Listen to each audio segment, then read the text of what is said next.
এই লক্ষ্মী পুজোর দিন আমাদের গ্রামবাসী কেউ কোনো পুজোই করতে পারবে না, কারণ এত জলের মধ্যে কি করে আমরা মা লক্ষ্মীকে ঘরে আনবো বলুন।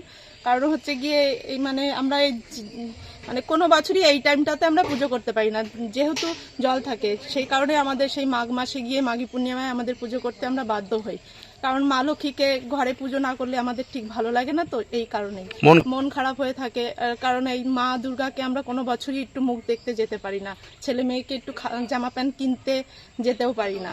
এই ব্যবস্থা সরকার এটাকে কোনো রকমভাবেই কোনো ব্যবস্থা করে না। কারণ কি করব বলুন, আমরা সাধারণ মানুষ, আমরা নিরুপায়, কোনো কিছু করার নেই, আমাদের হাতে কিছু করার নেই। কতদিন ধরে জল? এই 4 মাস ধরে জলে আমরা ভুগছি। অনেক রকমভাবে জানানো হয়েছে, কোনো রকমভাবে কোনো সুরাহা পাই না। আমরা কি চাইছেন? সরকারের থেকেও আমরা কোনো সাহায্য পাই না। আমাদের ঘরের লোকের এই 4 মাস 3 মাস ধরে কাজ বন্ধ, আমাদের কোনো ইনকাম নেই। দেখা গেল আমরা রেশনের খাবার খেয়েই বেঁচে আছি একরকম। আপনার নাম কি? আমার নাম শিপ্রা হালদার।